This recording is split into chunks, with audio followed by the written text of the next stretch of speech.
Calling all PNP supporters and non-supporters too, gather round. Mark Golding and Dayton Campbell, this one's for you. JLP got busted. The truth is out. Andrew Holness, what's in the dark must come to light. And the Sunday Gleaner, dated October 19th, 2025, is the light to expose your dirty deeds.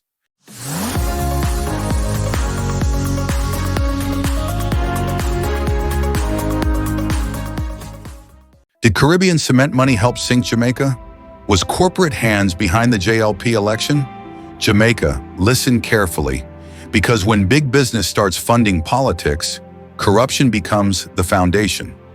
According to the Sunday Gleaner, Cemex, which is the parent company of Caribbean Cement, located in Rockfort, Kingston, Jamaica, they had listed a payment of over $201,500 to the Jamaica Labour Party in a U.S. government filing, and then quietly removed it. Now we have to ask, what are they hiding? The Gleaner report shows that Cemex filed a payments to governments disclosure with the U.S. Securities and Exchange Commission, clearly naming the JLP. But shortly after, they submitted an amendment, and suddenly that payment disappeared. If that payment was legitimate, why erase it? This isn't some small business transaction. Caribbean Cement supplies materials for Jamaica's roads, housing developments, and major public works, all of which are tied directly to government contracts. So when the ruling party is receiving money from a company that depends on government approvals and projects, that's not just business, that's influence. The company even admitted to the Gleaner that it made contributions to major political parties in Jamaica, but refused to say how much.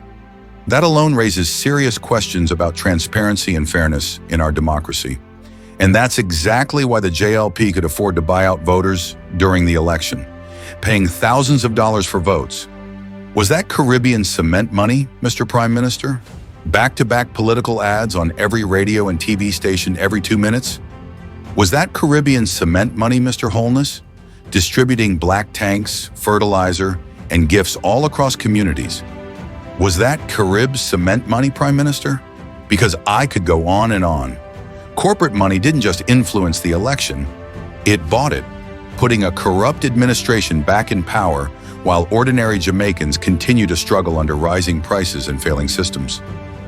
So when they brag about winning the election, remember this: it wasn't a fair fight between two political parties. It was a partnership between corporate power and the ruling party working against the people. Cemex and Caribbean Cement, you didn't just build roads, you helped cement corruption into Jamaica's political system. And Prime Minister Holness, history will not remember you as a builder of Jamaica, but as the man who sold it out to the highest bidder. Let's demand answers. Let's demand transparency. Was this payment just business, or was it the price tag on Jamaica's democracy? Leave your thoughts in the comments, like, share, and subscribe, because Michy Dex Commentary is not afraid to call it out. Corruption, collusion, and corporate control. Exposed.